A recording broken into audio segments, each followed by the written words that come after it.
Pues ahora vamos a empezar con el transformado de espumas termoplásticas. ¿Qué son las espumas termoplásticas? Para el que no tenemos ni idea, porque a mí me lo dices y ahora mismo no tengo ni idea de qué puede ser eso. La espuma termoplástico, como la palabra dice, es un plástico vulcanizado. Son derivados de plástico, de poliuretanos, polietilenos. Eso es lo que se llaman espumas termoplásticas. Yo cuando dices de polietileno y poliuretano, que a veces me cuesta hasta pronunciarlo, tampoco sé lo que son, ¿sabes? O sea, no sé exactamente. ¿Lo puedes explicar eso que es así, para entenderlo sencillo, ¿sabes? No necesito una fórmula científica, sino un poco eso que es o para qué se utiliza, ¿no? Por tener un poco, saber, para haberlo visto, ¿no? En la vida real y saber que lo he tocado y saber qué cosa es. Bueno, el poliuretano, de una manera de identificarlo muy sencillo, es la espuma que se usa para hacer los colchones de los sofás, etcétera. Esas espumas que van dentro, pues son poliuretanos. Que ese tipo de materiales van de una dureza muy alta a una dureza muy baja. Entonces, bueno, dependiendo de la vulcanización, se obtiene una variedad de durezas muy alta. Y luego el polietileno son otros tipos de plásticos con una vulcanización distinta y que para identificarlos pues son básicamente una alta cantidad de los plásticos se usan para hacer embalajes, pues para transportar ordenadores, por ejemplo, las espumas donde se apoyan, televisores, etcétera. Esa espumita blanca donde apoyamos las cosas, pues eso es un polietileno de célula cerrada reticulado, que le llaman. Bueno, pues ya por lo menos tenemos una idea de lo que son los polietilenos y lo que son los poliuretanos. ¿Cuáles son las aplicaciones? Nos estás contando ya varias de ellas, pero ¿cuáles son las más comunes de las espumas termoplásticas? De la familia de los poliuretanos normalmente son los colchones, los sofás, los somieres, pues eso, espumas de colchón, de sofá, de piezas, de tal. Normalmente son forradas con algún tipo de tela, alguna cosa, y lo que hace es que da una sensación de confort cuando te apoyas en ellas. Sí, a la oficina, ¿no? Claro, supongo, efectivamente, lo que lleva dentro del acolchado, que se dice. Y luego el polietileno tiene una parte muy importante en el embalaje, o sea, sobre todo el polietileno se usa para embalar, para embalajes especiales, para embalar. Sí, es fácil con lo que nos decías al principio de reconocer, ¿no? Todo lo que es así el mullidito para estar cómodo, sillas, sofás, tal, y lo otro es lo que ves, te vienen los paquetes cuando te viene para que no se golpeen, sobre todo piezas más delicadas, ¿no? Como decías, ordenadores o cualquier otra cosa. O una lavadora o una vajilla, que siempre traen cosas ahí para amortiguar los golpes.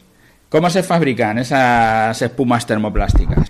Pues las espumas termoplásticas, el sistema de fabricación es diferente a los cauchos, son unas mezclas que se echan una serie de aditivos y son unas masas muy líquidas que se ponen en un horno, se le dan calor y tienen unas vulcanizaciones distintas a las del caucho. Cuando dices que se le echan aditivos, pues claro, el caucho lo asociamos al color negro, pero ahora cuando hablas de aditivos supongo que estas espumas se pueden hacer de colores, se pueden hacer de cualquier cosa, porque le puedes echar lo que quieras, que en el caucho no será habitual hacerlo de colores, porque va a ir para un apoyo elastomérico, para un puente, pues te da igual el color, ¿no? Pero aquí son visibles y entonces pues sí que se utilizarán, ¿no? De distintos colores y distintas formas. Sí, la facilidad que tiene el poliuretano es que se hace de infinidad de colores, porque los elementos con los que se hace la formulación son de colores naturales, o sea, son translúcidos, transparentes, blancos, y lo único que tienes que echar es un colorante del color que quieras hacer la colada, que se dice. Entonces, bueno, se puede hacer de muchos más colores que el caucho, también por los usos que tiene, o sea, que hay que hacer, van dedicados más a lo que es publicidad y cosas que se ven. Sí, al final estos polietilenos y estos poliuretanos son cosas que el cliente ve al final, que le llegan a casa dentro de la caja, aunque solo sea por soportar los golpes, pero los están viendo, ¿no? Y eso sí que se les cuida más. ¿Cuáles son los procesos de transformado más comunes para las espumas termoplásticas?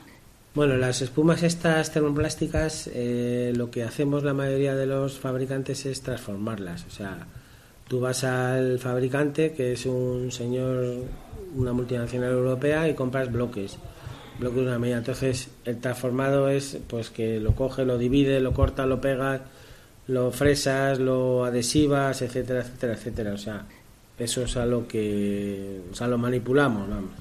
¿Y qué factores deben tenerse en cuenta al elegir un proceso de transformado de espumas termoplásticas? Igual que en los cauchos nos hablabas de pues, sí, la temperatura, no sé qué. En este caso, ¿qué es lo que se suele tener en cuenta? Bueno, básicamente en estos casos es el que se adapte más a lo que vayas a transportar. ¿Entiendes? Eso es lo que decide en casi todas las piezas que se hacen, pues cómo la haces, qué espuma usas, dependiendo de la forma de la pieza, de lo que quiera el cliente enseñar, de si es un embalaje caro o barato, etcétera. Es el cliente el que pone un poquito las normas y tú intentas acercarte lo más posible a ella dentro de tus posibilidades. Sí, supongo que el embalaje para una lavadora no es el mismo que para un ordenador. Entonces ahí es donde vas a decidir si le vas a poner un grosor, otro, una dureza, otra dureza. ¿Y cuáles son las ventajas de utilizar las espumas termoplásticas en estos procesos de transformado sobre otros materiales? Bueno, la ventaja que tiene la espuma termoplástica o polietilenos es el primer factor y más importante es el precio, que es infinitamente inferior al caucho, y luego la versatilidad que tiene en formas, colores, y luego también da muy buena resistencia al ozono, y aparte de eso muchas de ellas cumple con la normativa de FDA de alimentación, o sea, se pueden manipular con alimentos, con lo cual pues es muy diferente al caucho, que esas normativas son muy exigentes para el caucho y mucho menos exigentes en el sentido de por los materiales que se usan para los plásticos y poliuretanos. O sea que estos polietilenos también se utilizan en la industria alimentaria para hacer algo, envases, o ¿para qué? Las cajas de las hamburguesas esas o algo así, pueden ser. Pues bueno, para embalar, más que en la industria alimentaria en sí, es, por ejemplo, vamos a ponernos en el caso de que estamos en una guardería, hay niños y entonces los objetos que tocan tienen que ser alimentarios, o sea, tienen que cumplir la normativa exactamente, que no sean contaminantes. Entonces, esto los poliuretanos casi todo lo dan, ¿entiendes? O sea, que en el caucho cuesta un poquito más. Vamos, del caucho tienes que irte a las siliconas, que esas casi todas cumplen la normativa FDA, pero el poliuretano por sí, por naturaleza, es atóxico, que se dice. O sea, no produce toxicidad para el ser humano, con lo cual se usa mucho por eso. Sí, que más que en la industria alimentaria es que, pues eso que dicen, ¿no? Es un buen ejemplo la guardería, que un niño se lleve algo a la boca y que se lo pueda llevar y que no vaya a ser contaminante, ¿no? Y con los cauchos es más complicado. ¿Cuáles son los factores clave que afectan a la calidad del producto final en el proceso de transformado de espumas termoplásticas en estos polietilenos y estos poliuretanos? Pues los factores más importantes es la densidad, el espesor, las medidas, que estén bien, o sea, que el producto tenga las medidas que requiere el cliente, el espesor y bueno, pues básicamente eso, porque como os he dicho, esto no se fabrica en Cacesa, se trae de otras fábricas y lo único que se hace se transforma. Entonces lo que tienes que incidir es en que lo que tengas te dé la capacidad de ajustarte muy bien a la medida que te pide el cliente y a las densidades que te pide el cliente, que es lo más importante. Nos has dado ya algunos ejemplos de uso, pero dinos clientes concretos vuestros y en qué se usan esos clientes, en qué usan estos polietilenos o estos poliuretanos. La verdad es que los clientes normalmente este tipo de materiales no son grandes empresas, sino que son pymes, pues el típico señor que hace una instalación de sonido y pone poliuretano para que rompa las ondas y absorba el sonido, no se transmite porque tiene también esta de que absorbe los decibelios, otras pues los tapiceros, ¿me entiendes? Colegios, etcétera, etcétera. En estas piezas que todos conocemos, por lo que estás contando, todos asumimos un poco cuál es su vida útil, pero desde vuestro punto de vista, desde el técnico, ¿cuál es la vida útil? Quiero decir que ya a lo mejor el sofá lo aguanto 10 años o 15 años, pero a lo mejor ya el material ya no es el que tenía que ser, ya no da sus condiciones. Más o menos, ¿cuál es la vida útil de estos materiales? Pues la verdad es que estos materiales, una de las características que tiene es que no aguantan mucho a la rotura. Entonces, pues normalmente la vida útil son cortas. Todo tiene cosas especiales que tal, pero vamos. Por ejemplo, una esponja de baño, ¿cuánto te dura? Pues si la cuidas bien 3 o 4 meses o 5, pero si la estás manuseando te dura una semana. O sea, y no es que el material sea malo, sino el uso que le den afecta mucho, porque es todo muchos productos que va al público. Un embalaje, pues te puede durar mucho, o si lo rompes nada más abrir la caja, pues no te dura nada. Y te pregunto, bueno, como te pregunto en todas, no sé si tienes, aunque la vida del caucho no tenga muchas anécdotas, no sé si aquí has tenido algún cliente con la que os haya pasado alguna cosa especial. Pues la verdad es que anécdotas como tal, pues muchas veces, por ejemplo, son los de tatami que han llegado al sitio y no era lo que querían, gente que desconoce el poliuretano en sí y que le llegan y se espera otra cosa y pues te lo tienes que comer, y alguna instalación de sonido que ha sido en algún sitio así un poco más divertido y pues cosa más. Y vamos ahora con el tema del fabricado del poliuretano compacto, los rodillos y las láminas. ¿Qué es el poliuretano compacto? ¿Es distinto a lo que estábamos hablando hasta ahora? Pues efectivamente, como hemos hablado, el poliuretano es un material que tiene infinidad de durezas, infinidad de usos. Va desde las espumas más blandas que se usan para los colchones y tal, y luego hay otras espumas de poliuretano de dureza media que son súper especiales para pavimentos y para amortiguar sonidos, que van de densidades medias y durezas medias. Y luego ya está una gama de poliuretano que es el poliuretano compacto, que eso es un mercado totalmente diferente a los otros poliuretanos, porque el poliuretano compacto va de durezas de 50 sores hasta casi 100 sores A. Entonces, básicamente la diferencia es la dureza, porque uno es una cosa blanda y lo otro es una piedra. Cuando nos dices que la dureza, que es una piedra, ¿cuáles son las aplicaciones comunes de los fabricados de poliuretano compacto? Pues una de las aplicaciones común más habitual es el recubrimiento de rodillos metálicos, o el recubrimiento de rodillos, o los rodillos en sí. O sea, todo el mercado de rodillos, o un amplio mercado de rodillos, se hace en poliuretanos compacto. Luego hay, por ejemplo, otras piezas técnicas, láminas de poliuretano compacto que se usan para las máquinas quitanieves, o sea, que aguantan muchísima fricción sin rasgar. O sea, eso es una de las propiedades del poliuretano compacto. Y en el caso de los poliuretanos compactos, ¿cómo se fabrican? ¿Estos los hacéis vosotros en la fábrica o también son, como hablábamos con el tema de las espumas termoplásticas, que los compráis y luego los vais definiendo, los vais adaptando al cliente? En este caso, los poliuretanos compactos se hacen en fábrica, porque los poliuretanos esponjosos necesitan unas instalaciones grandísimas de vulcanización, y sin embargo el poliuretano compacto vulcaniza al aire, no necesita, simplemente tienes que hacer una mezcla, digamos que te queda una pasta como si fuera miel, la echas en un molde y la dejas que vulcanice.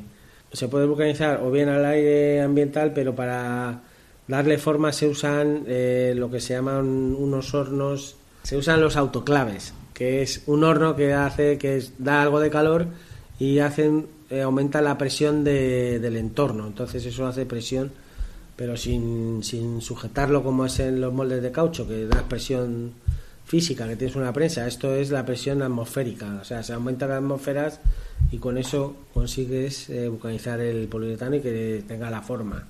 Sí, que en los cauchos, claro, se prensa, la presión la da, es neumática, que vas apretando y vas cogiendo la fuerza hasta que digas hasta aquí, esta es la fuerza que tiene que tener, y en esta es ambiental porque genera una presión atmosférica que le hace que se también coja dureza, pero no tiene tanta presión como la otra. ¿Qué factores deben de tenerse en cuenta al elegir? Ya nos has contado en cada uno de los materiales, pues por temperatura, lo que sea, y en estos materiales, ¿qué es lo que se tiene que tener en cuenta? Pues en estos materiales una de las propiedades más importantes de los poliuretanos compactos es la resistencia a la abrasión. Entonces, cuando son piezas que están en contacto, desgaste por cualquier uso, se suelen poner este tipo de piezas de poliuretano compacto que aguantan mucho la abrasión, el roce. Por ejemplo, en los telesillas de las estaciones de esquí, los rodillos por donde se mueve el cable de acero son de poliuretano compacto porque aguantan muchísimo más que el caucho, lo que es un roce, un rozamiento. ¿Y cuáles son las ventajas de utilizar fabricados de poliuretano compacto en lugar de materiales alternativos? Bueno, pues es un poco lo que te he comentado de las características. La resistencia que tiene a la rotura. Estos materiales es lo que hace que sean ideales para ciertos usos. Por ejemplo, un quitanieves. Un quitanieves tiene una abrasión, lo que es las zonas de la cuchilla contra la carretera, que solamente estos materiales la aguantan, o el acero. Entonces, muchas veces se pone, o sea, se decide entre acero y poliuretano dependiendo de la superficie que vayas a tratar, quieras que se rompa o no, porque el poliuretano tiene mucha resistencia, pero también tiene un punto de que no rompe las estructuras por las que pasa. Entonces eso le da ese uso es especial y específico para ese tipo de barredoras, etcétera. Todo ese tipo de máquinas pues suelen llevar partes de poliuretano. Sí, yo creo que con los dos ejemplos que das, el quitanieves, que lo que no quieres es que se rompa el asfalto, entonces te viene mejor estos poliuretanos compactos. Por ejemplo, en el que das del telesilla, ahí se podría elegir entre que fuera el uno o el otro, porque si el cable es de acero, tocando con acero, lo que puede pasar también es que el cable rompa, y para que el cable no rompa, pues se preferirá meter este material y que se rompa este material, ya cambiar el rodillo, pero que no se me caiga todo el instalache. Con eso un poco estamos contando las desventajas de utilizar un material, utilizar el otro, ya nos estás contando por qué. Y los factores que se deben considerar al elegir este tipo de poliuretanos para fabricar el poliuretano compacto, ¿qué factores son los que os hacen decidir por...? Pues, bueno, como habitualmente depende del cliente. Un cliente te pide que le aconsejes qué es lo que puede ir mejor, y la mayoría de este tipo de clientes te dicen que quiere un poliuretano de una dureza determinada. ¿Qué le puedes aconsejar? Pues dependiendo de lo que te explique el cliente, pues si quiere un material que tenga buena resistencia y que no estropee las superficies con las que está trabajando, pues normalmente le aconsejas un poliuretano compacto, ¿entiendes? Entonces, bueno, pues dependiendo del uso que le vaya a dar, pues así, con las características del poliuretano, que es la resistencia, el buen trabajo con el ozono y la resistencia también a los productos químicos, etcétera, pues dependiendo de lo que te explique, pues si nos da un cliente una serie de necesidades que estén dentro de este tipo de poliuretano, pues nosotros le aconsejamos poliuretano. Nos estás hablando tenemos los dos ejemplos, que está bien, pero danos más ejemplos de donde se utilice este poliuretano compacto.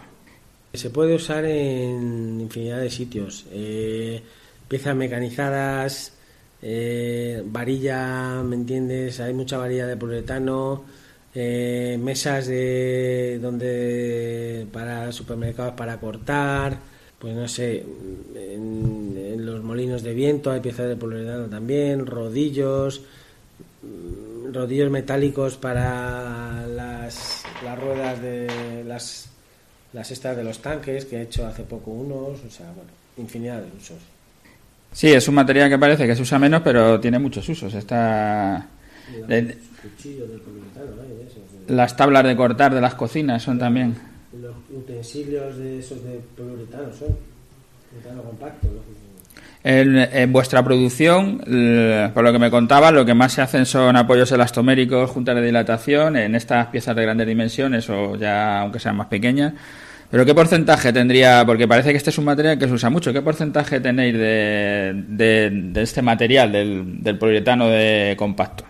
Viene a representar un 10% del producto, o sea, de lo que es la fabricación de Cacesa, el poliuretano compacto. Y es verdad que es un producto que hay mucha competencia, porque nosotros es de lo último que hemos incorporado a nuestra línea de fabricación, pero bueno, es verdad que nos están pidiendo precios en muchos sitios, porque es un producto que se usa en muchísimas aplicaciones.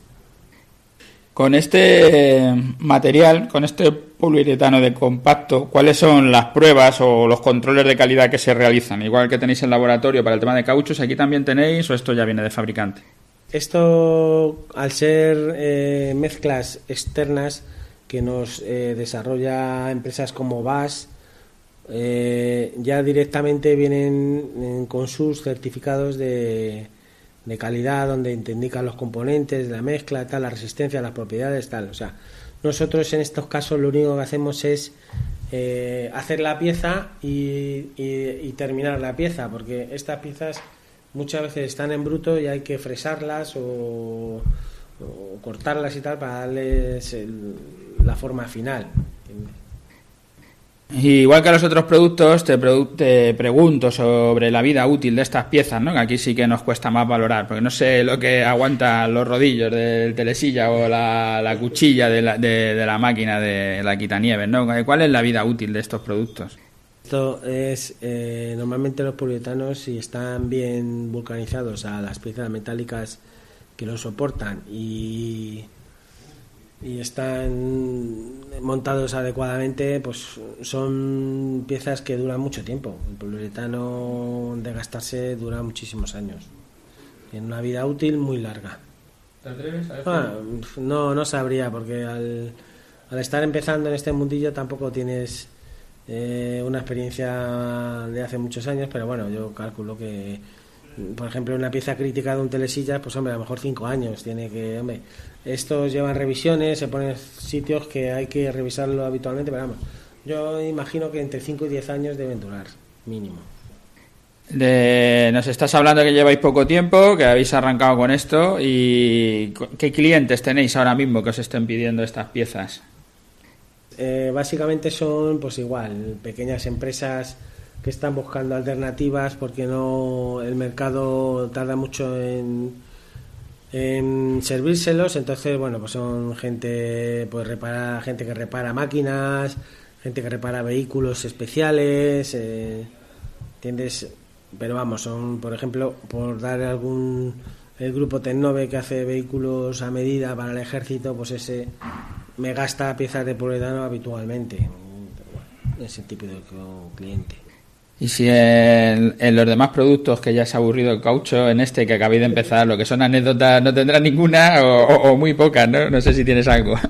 La típica anécdota es interna, pues son productos químicos que se sirven en bidones de estos de 1000 litros, y pues la típica que te vas a estar llenando la cubeta para preparar la mezcla y te llaman no sé qué, se te olvida y se arma un charco que no veas en la fábrica. Bueno, es una anécdota un poco desagradable, pero bueno. Una anécdota de producción, ¿no?